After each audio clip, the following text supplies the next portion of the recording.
so on and so forth. Karaim is one of them, and I'll just say one thing. For instance, I think that they like sit in a dark room on Shabbat because it says you're not allowed to light a fire on Shabbat. We know they're allowed to have a fire that keeps on going. You're allowed to, like today we have electricity. You're allowed to have a way of, like, they only eat cold food on Shabbat. We know that that's not true. You could heat up in a permissible way, and so on and so forth. Fine. Then it has the Nedarim Sarag Leprisha, but I just wanted to mention the last thing. It says Sayag Lechochma, a fence to make sure that you could come to Chochma, to wisdom, is shtika, to be silent. And this is like, I know that the Bartanura, which is one of the main commentaries here, famously says, he quotes the Mishlei that says, even a fool gets merit for being quiet. In other words, if a fool just speaks and speaks and speaks and speaks, it's ideal talk. And what it seems to be saying, according to the Bartanura, which was a Rav who lived in the 1400s, 1200s, 1100s, I can't remember. He lived in Italy. He came all the way to Jerusalem. I'm not getting my history right. Anyhow, he says that, again, we're supposed to use our mouth to communicate things that are important. We're supposed to talk words of Torah, but idle chatter and things that aren't important, that's not a good thing. And we all know that, like when you, and like, for instance, I just want to mention that, like, Lashon Hara, evil slander, that's something that's very difficult, especially now.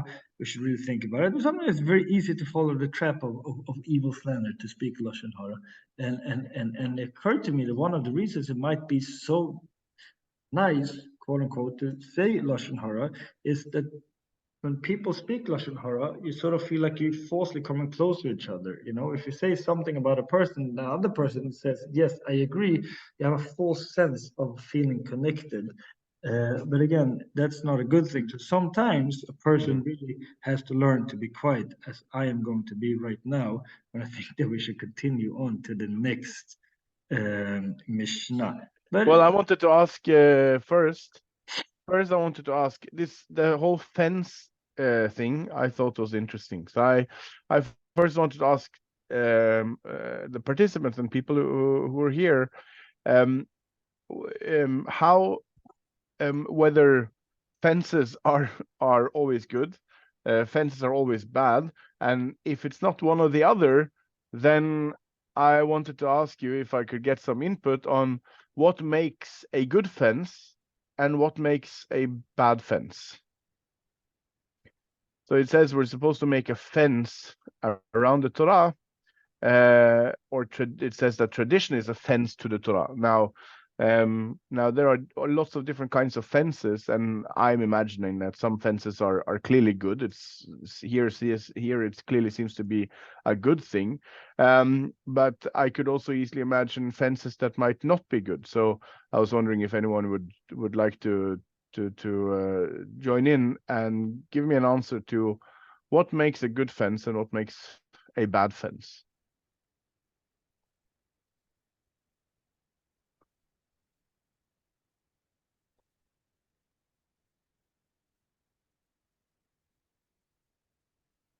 I can't take this awkward silence for too long. So someone really needs to see. At this point, when we've gone so long without saying anything, it really it lowers the need for saying anything clever. We really just someone to say something. That's the good thing. 1 second. Everyone were just trying to get smart. Yeah, no, but so the good thing is now we don't have to try anymore because it's gone too long. So any input will be much appreciated. Okay. No? Am I allowed to say? I think you will now have to be allowed to say. Okay. Well, first of all, there's different, like I think you're alluding to, there's different kinds of fences. To fence one off in a way that you don't let anyone come close to you, like, meaning a person shouldn't be too fenced off. We have to be able to live in this world. We have to be able to interact with people. Not only that, we also have to let people, like, get into your personal space in order to get to know you, and that's something that's very important. So sometimes the barrier that people put up could be problematic. It could be a big problem because it's easier to fence yourself, like to have a fence around you, so no one really had to get to know who you really are, because then you become vulnerable. That's very difficult and very scary for people. And that could be a very bad thing. It could also be a very bad thing to be too open. So like, but that's what I would think of right now. Mikkel, like what was the first thing that came to your mind? Because I feel like you clearly had something that you were thinking of. Yeah, I was thinking about, first of all, I was thinking about fence. The first thing I think about is something something negative. A fence seems like to me the association I get is something is putting up something in order to keep something out. But of course, the Mishnah takes offense to be the opposite. It's something that you put up in order to protect whatever is inside. So clearly it can be both things. But I intuitively thought about fences as something which, yeah, generally I don't like. But that's of course just an intuitive and immediate reaction. So we have the Mishnah saying it's something bad, and then I thought about other fences that we see in the Tanakh, and then I'll just read this, and then Cecilia can join in. Is that okay, or do you want to say something now, Cecilia? Yes. Go for I'm it. thinking of, you could put the fences yourself. Just this is from the Torah and the oral tradition, but Right. even yourself can put fences. You put fences for yourself to keep you in a better situation. Right. Or you can destroy something too. Right. You're putting a fence for yourself. Very good. Yeah. And I think so. I thought about it, looked around what kind of other fences do we find in the Tanakh, and one of them is from Shira Shirim, where we read Sharech Agan Hasahar Al Yechsar Hamazeg Bitnech Aremat Chitim Suga Bashoshanim. Your navel is like a round goblet. Let mixed wine not be lacking. Your belly like a heap of wheat, hedged about with lilies. And it's the last one where we see this fence. The language is very poetic, but the last one is hedge is a type of fence, and hedged about with lilies, meaning a type of flower. Now this is clearly something which is this is a beautiful fence. Yes. So this my intuitive notion or feeling that fences is something connected to something negative or something we don't want. Well, clearly Shira Shirim seems to say, well, we can actually make our fences something that is very beautiful, which is a nice thought. Yeah. So this was another positive example of a fence, and before I move on to I also found a negative example of a fence, just to give both perspectives. But I wanted to ask one thing on the Mishnah, and what Mattias, what you said. You said that you read that Masoret Sayag la Torah. The tradition is a fence to the Torah. And then you explain, just like I understand it, that the Mesorah is the Torah Shebe'al Peh, is the oral Torah. And then I'm wondering what makes the oral Torah something which is not written down, something that to me seems to be more precarious. It's more at risk in a way than something which is written down, because it goes from mouth to mouth. It depends on someone knowing the tradition. It depends on someone actually delivering it to someone else, and successfully delivering it to someone else that actually manages to remember it. Well, first learn it, and then he has to manage to remember it, and then he has to manage to give it over again to someone else who has to manage to learn it and remember it. So it seems to me to be initially strange to say that the oral tradition is what protects the Torah, because it seems like it's more at risk than something which is written down. Right. Agree. But they work hand in hand. The written Torah is like, that's like, what's it called? There's a word in Swedish that's very good for this, stödord. You know, those are your notes that you have written down in order to, when you see one of those words, you remember the concept. And if you have the Masorah, if you have the oral Torah, and you've been taught that in a way that enables you to have the right tool to sort of expand on it, it happens simultaneously. When you see a Right. word, it opens up the oral Torah, I would say. But not only that, we do have traditions within the traditions and how to teach it and how to give it over to someone, and how to that person is given the tools to not sort of like divert from it, and also not even pervert the oral Torah. Because if nothing else, if it would only be like, do you say, I heard this from my father, or his father, we would have that. As we in Sweden, we have something called the telephone game, you know, like you sit in a circle and say three Right. words, and then you see what comes out at the end. And very often it has changed. It's just the way Right. people are. And obviously there are times when that could have happened, but again, we have had different tools to sort of safeguard the Masorah. And also think that that's where we sometimes are so extremely scared of change, because like sometimes it's like we're petrified of it because we don't want to risk anything. Sometimes for the good, sometimes for the bad. But that would be my short answer. But I think it's interesting because again, like without the written Torah, we would not be able to have it.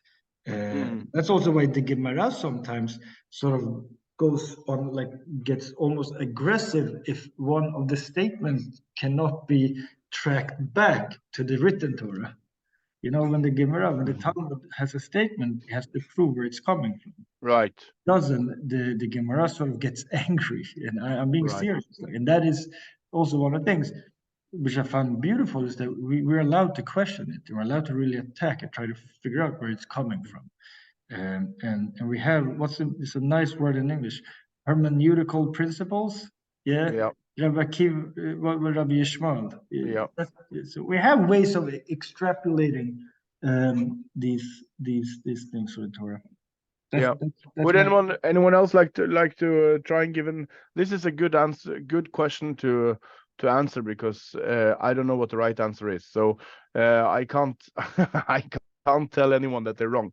So it's a good question to try to answer. But the question is, what makes the oral Torah something which is transferred from generation to generation and not supposed to be written down? What makes that a typically good fence for the Torah? For the written Torah. Yeah. And,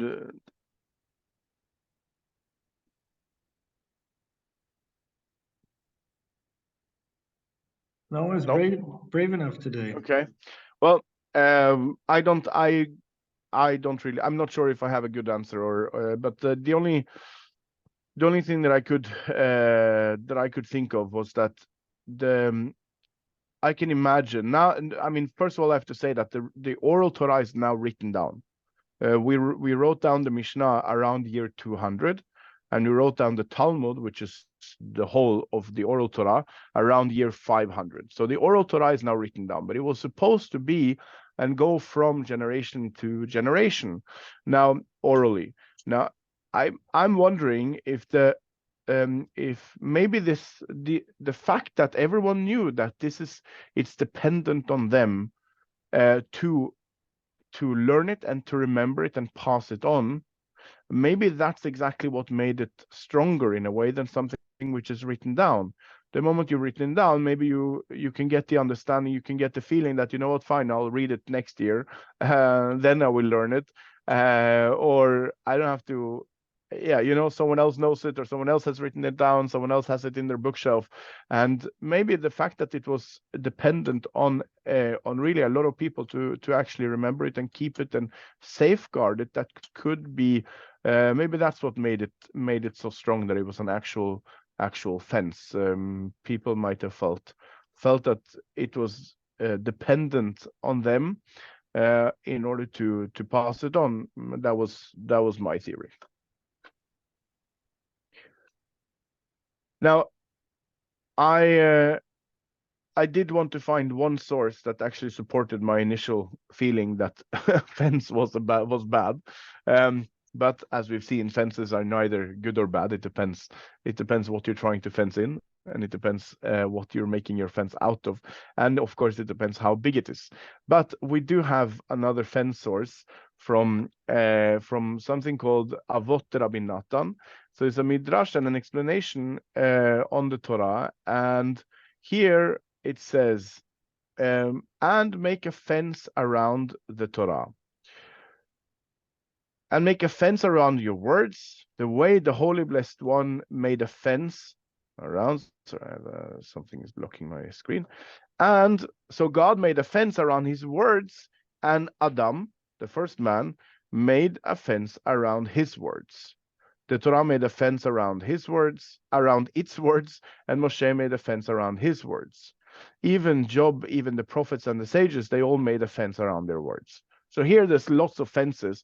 The one that I found interesting was this one right here, that Adam, the first man, made a fence around his words. So would anyone now, before we move on and you get more hints, would anyone like to try and take a guess? What fence is Avot Rabbi Natan talking about that Adam Harishon made around his words?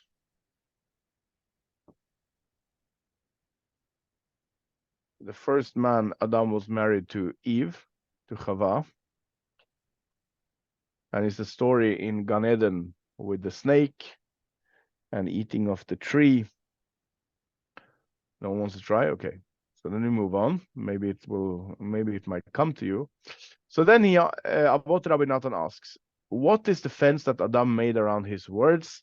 It says in Bereshit, Genesis, the eternal God commanded Adam, from every tree of the garden you may absolutely eat, but from the tree of knowledge of good and evil do not eat. For on the day you eat from it, you will surely die. Adam, the first person, did not want to tell Eve in the same way that the Holy One, Holy Blessed One, had told him. Instead, Adam told Chava, he said to her, what did he say? God said not to eat from the tree that is in the midst of the garden, nor to touch it, lest you die.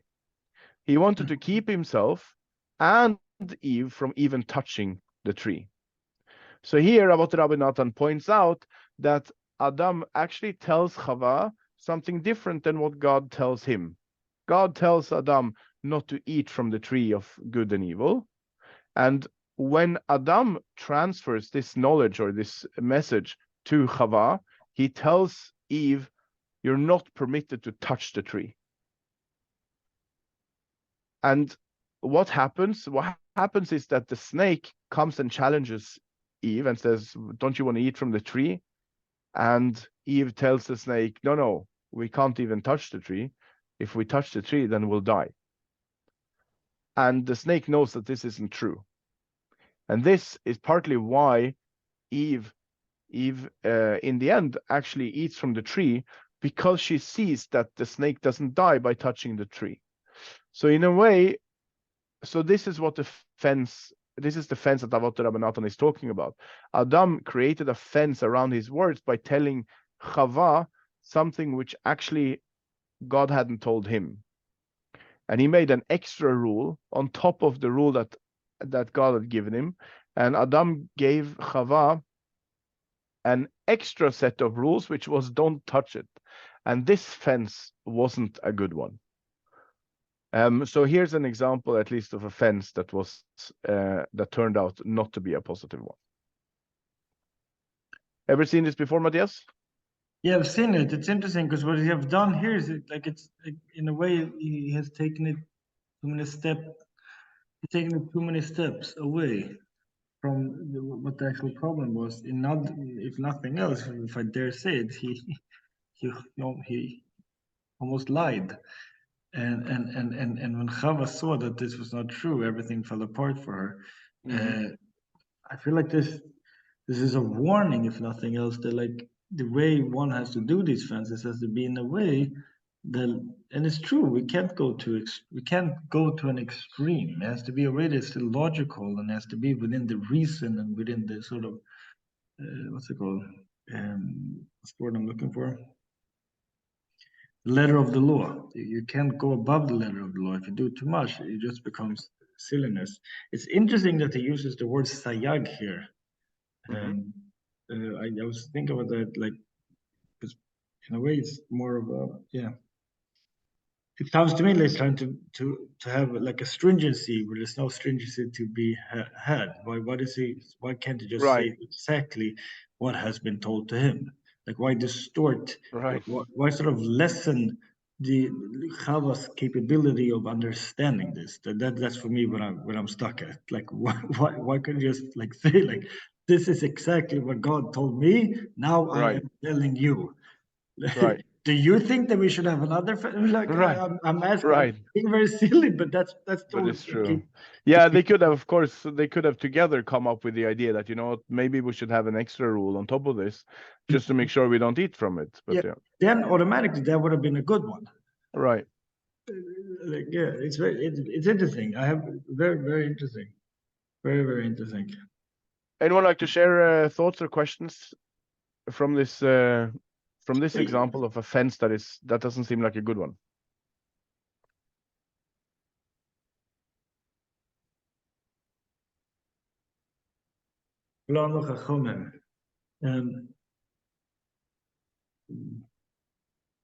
Also, like, it also shows the sort of the danger of trying to it's very dangerous to not to trying to like make something whatever make like, to change reality. It's very dangerous. Yeah, Cecilia. Yes, to me, these things is that we have to be aware of what we are saying and talking to each other.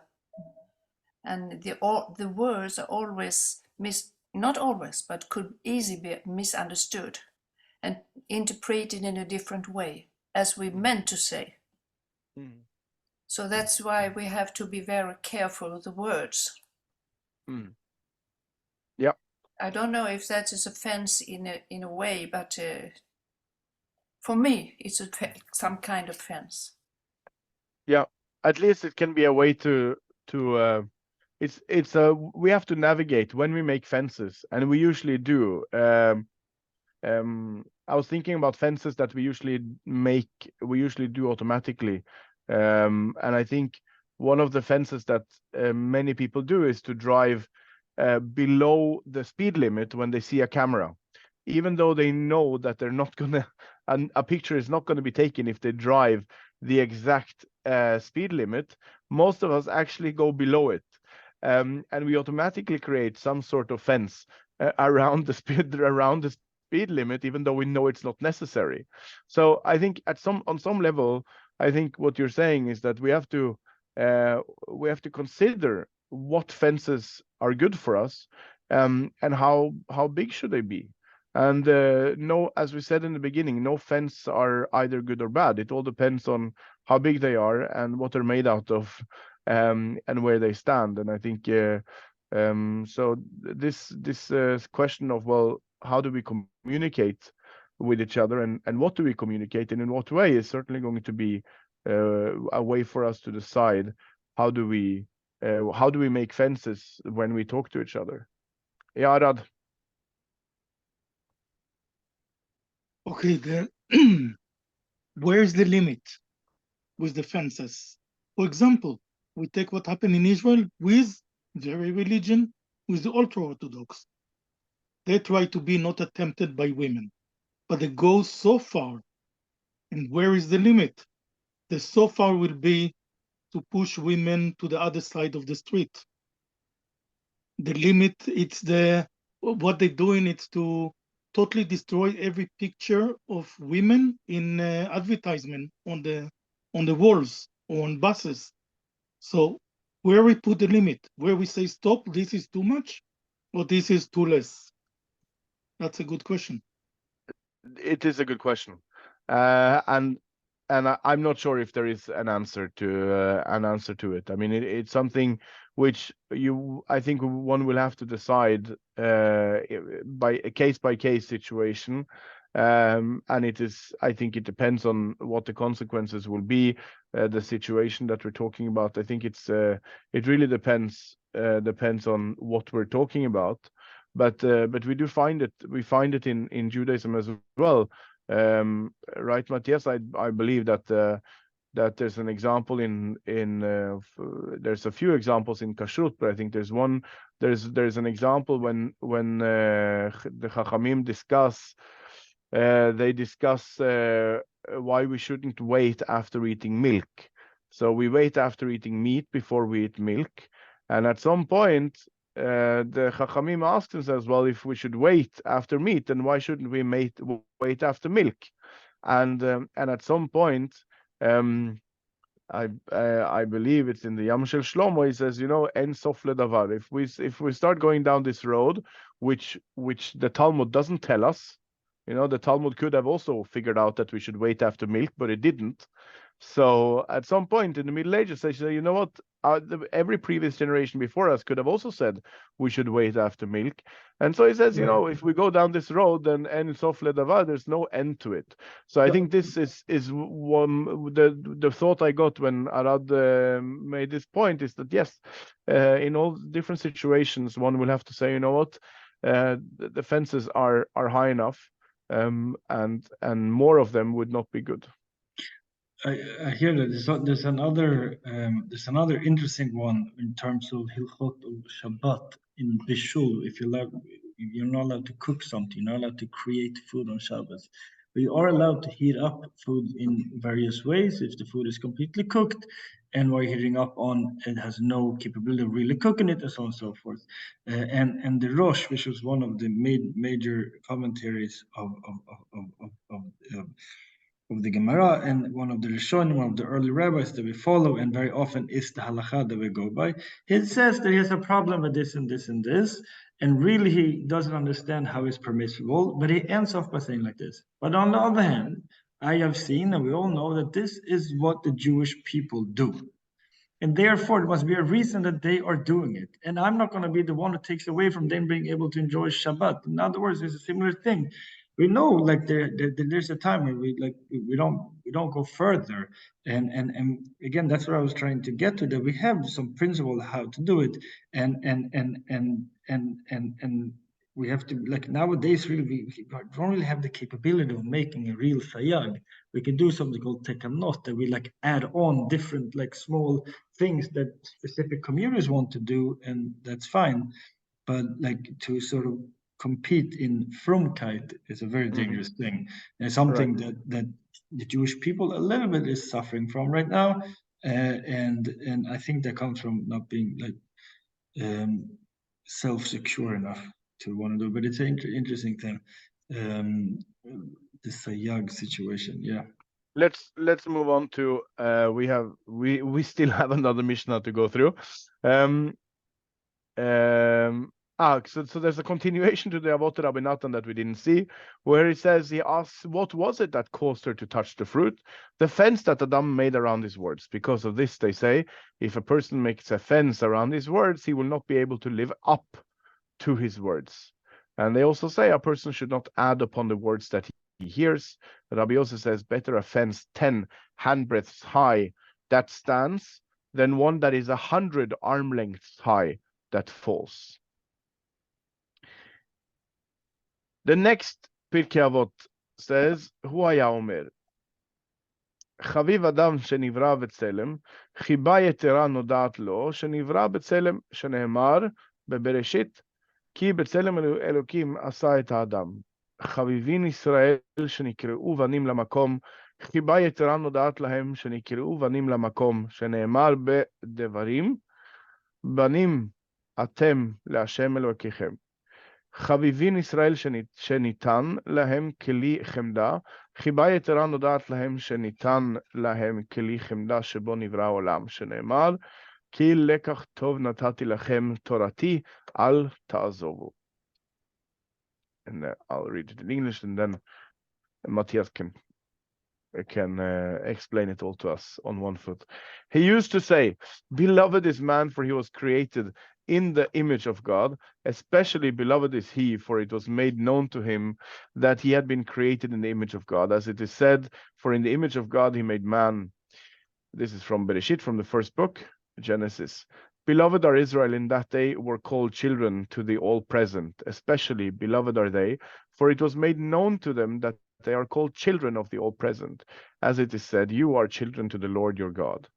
Beloved are Israel in that a precious vessel was given to them. Especially beloved are they, for it was made known to them that a desirable instrument with which the world had been created was given to them. As it said, for I give you good instructions, forsake not my teaching. Now, I just want to say before Mattias begins, that it's it might sound strange that I don't call him Rabbi Amster or Rabbi Mattias, and I think maybe I should, but it's not because I don't respect Mattias. It's just that we've known each other for such a long time, and because I like him so much, and so it's therefore just. I'm just used to saying Mattias, but yes, just not to give people a wrong understanding, but yes, it's just because of my love for you, Mattias, that you're only Mattias. Thank you, Nordic Bet Midrash. So, help us out here. Yeah, like Here we where, are. where do you want me to start? Well, I think we don't have that much time left. Right. And what I think, to me, the most interesting thing is this notion that we are created in the image of God. For in the image of God, he made man, says Bereshit. What's your thoughts on that one? Yeah, listen, my thoughts, like I'm gonna have to go down the very classic path here, because I'm still on a very basic level in my understanding of this. But I do think that like we have, again, we're obviously not created to look like something. God doesn't look like something. So there has to be character traits. There has to be patterns that we can pick up on, something that we could sort of work on to become something more. And again, my very not fantastic understanding of this, that this has to do with the way we are working on our character traits and working on how we conduct ourselves, and to work on becoming as good as a person and a good version of ourselves that we possibly could be. I just want to quickly connect it to the end of this. Hashem is giving us something good, and that's the Torah. That's my Torah. I had a long time ago, the first time I opened up Samson Rifal Hirsch on the Torah, the big rabbi from Frankfurt am Main, who lived in the mid 1800s. He wrote, I don't remember exactly in what pasuk and what part of the Torah he wrote this, but he said, "Do not think for 1 second that you open the Torah in order to understand Hashem, your creator. Rather, understand that you open the Torah in order to understand yourself." And I really think that's the foundation we have to work on here. The Torah and God has given us the tools to sort of work on ourselves and understand ourselves, and that in itself is has similarity to what God could do. Again, God could do anything because He has created the world, but so too can a human being really do almost anything. We are very capable, and I think that's one of the things we have to think of. But again, that's just me giving myself like a boost. It's like that's how I make myself feel better. Yeah. I feel like you, Mikael, has like a more, I don't know, primal way of understanding this. Am I right? Like, what's your take here? I never asked you this before. Yeah, no, I'm not so sure. I think there are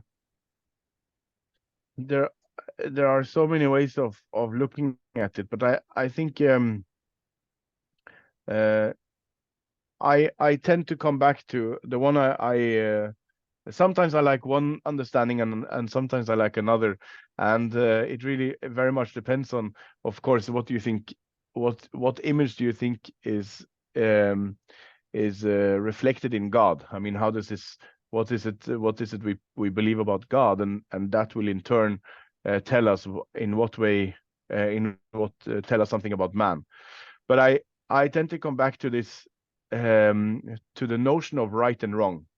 And the previous Rosh Yeshiva, the late Rosh Yeshiva at Yeshivat Gush, where I studied, Rav Amital, he spoke for decades about our godly given intuition, moral intuition. This notion that we're born with a capability of distinguishing between right and wrong, and it's hard to say where this comes from, but for Rav Amital, it was clear. This comes from the notion that we're created in the image of God, and God is the ultimate knower of right and wrong, and that's where this intuition comes from. That I really do believe we have, and not just me. This is lots of philosophers of morals and ethics will also believe that we have an intuition, and we have an inborn capability to distinguish between right and wrong, and I think he speaks a lot of truth, I believe, when he says that, you know, the reason why we have this inborn quality is because we're created in the image of God. Hey, that's nice. So the moral compass is by definition divine. Yes. And when someone is lacking it? Well, that's a great question. So I think the way to, I think this happens, I don't think it's really lacking or not lacking. I think in most cases, it's a question of we are in a need to recalibrate our moral compass. Because a compass is not always going to be correct. Sometimes it needs a recalibration, and it's the same with our moral compass as well. And I think that connects really nicely to teshuvah. Teshuvah is a way for us to look inwards and to evaluate at least once a year. Hopefully we do it more often than just once a year, but at least once a year we look inwards and we ask ourselves, well, how is my moral compass doing? And in what way do I need to recalibrate it? And there are many ways to recalibrate it. There are endless amount of writings on morals and ethics, for example, that can give us some insights here and there and help us recalibrate it. We can spend time with people we believe have their moral compasses recalibrated and intact. For example, staying close to people who are living what we believe is a good and just life is a way to recalibrate our moral compass, for example. So I think this time of year, Tshuva, is very much about that, looking inwards, checking in with ourselves. How is my moral compass doing? And recalibrate before the new year starts. Very good. I hadn't planned it, but that sounds like a good ending. What do you think, Mattias? Yeah, I was just gonna say it's very funny. The sound of what I said last year at Rosh Hashanah. Yeah, it's an absolutely. I really like this area. Yeah, I like it. Oh, a shame. I thought I'd come up with something unique, but yeah. No, That's Jewish life. I did not come up with it myself. I completely took that it is Jewish life for you. If it's good, it's probably been said many times before. But I would like to ask if anyone has anything they would like to contribute or any questions they would like to ask. Then I would like to say one thing that's pretty cool. Yeah. I'm sitting here in Stockholm. I'm born and raised in this beautiful city, and I'm talking to the rabbi now of Oslo, born and raised in Oslo. That's pretty special. There are two Scandinavian friends who now are doing this. That's sorry. I just have to be completely selfish and say that it's pretty cool. It was very nice. It was great learning with you, Mattias. Great learning with all the rest of you. Very nice. I wish all of you a Shana Tova Umetuka. And yeah, spend some time. It's not always pleasant. It's hard work, but it is needed that we once a year recalibrate our moral compass. And I wish all of you the best of luck and lovely Rosh Hashanah. Amen. Thank you so much. Amen. Enjoy it, you. everyone. Thank Shana you, Tova. everyone. Memotuka. Shana tova och matuka. Bye bye. Skojar. Bra jobbat. Tack Mattias. Ha det fint. Det fixar vi fint. Vi hörs efter Rosh Hashanah. Shana tova Mattias. Shana Tova, Ketiva, Hej då. Allt gott. Amen. Nej. Hej.